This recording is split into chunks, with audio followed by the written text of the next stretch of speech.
എല്ലാവർക്കും എൻ്റെ നമസ്കാരം. ഞാൻ ഇന്ന് ഈ വീഡിയോയിൽ അഷ്ടശക്തികളെക്കുറിച്ചാണ് സംസാരിക്കാൻ പോകുന്നത്. നമ്മളെല്ലാം കണ്ടിട്ടുണ്ട് അഷ്ടഭുജങ്ങളുള്ള ദേവിയുടെ ചിത്രം. എന്താണ് ദേവികൾക്ക് അഷ്ടഭുജം കൊടുത്തിരിക്കുന്നത്? ശ്രദ്ധിച്ചിട്ടുണ്ടോ? ദേവീദേവതമാർക്ക് അഷ്ടഭുജങ്ങൾ കൊടുക്കുന്നത് അവരിൽ അഷ്ടശക്തികൾ ഉണ്ട് എന്നുള്ളതിൻ്റെ ഒരു തെളിവാണ്. ഒരു റെപ്രസെൻറ്റേഷൻ, ഒരു പ്രതിനിധാനം ചെയ്യുന്നതാണ്. എന്താണ് ഈ അഷ്ടശക്തികൾ? അഷ്ടശക്തികൾ എന്താണ്? ഈ ദേവീദേവതമാർക്ക് മാത്രം ഉണ്ടായിരുന്ന, അല്ലെങ്കിൽ കൂടുതൽ ഉണ്ടായിരുന്ന ഈ അഷ്ടശക്തികൾ എന്താണ് എന്ന് നമുക്ക് നോക്കാം. അവർക്ക് മാത്രമാണോ ഈ അഷ്ടശക്തികളുള്ളത്? നമ്മളിലും അതുണ്ടോ? നമുക്കത് ആർജിക്കാനാവുമോ എന്നെല്ലാം നമുക്കൊന്ന് പരിശോധിക്കാം. ഒന്നാമതായി പറയുന്നത്,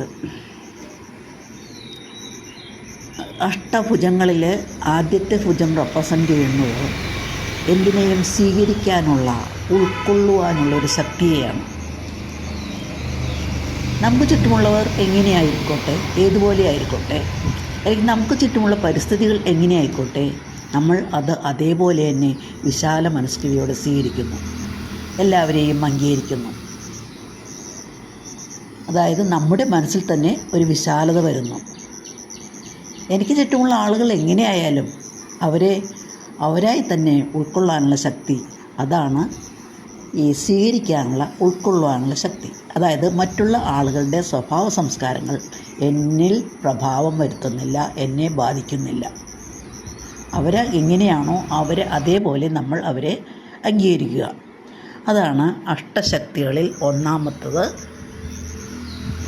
സ്വീകരിക്കാനുള്ള, അല്ലെങ്കിൽ ഉൾക്കൊള്ളുവാനുള്ള കഴിവ് അത് ഉണ്ടായിരുന്നു ദേവീദേവതമാർക്ക്. അതിനെ റെപ്രസെൻ്റ് ചെയ്യുന്ന ഒരു ഭുജമാണ്, അഷ്ടശക്തികളിൽ ഒന്നാണ് ഈ സ്വീകരിക്കാനുള്ള കഴിവ്. രണ്ടാമത്തെ അഷ്ടശക്തിയിൽ രണ്ടാമത്തത് അടുത്ത വീഡിയോയിൽ പറയാം കേട്ടോ. അതുവരെ കേട്ട എല്ലാവർക്കും നന്ദി. വീണ്ടും കാണാം.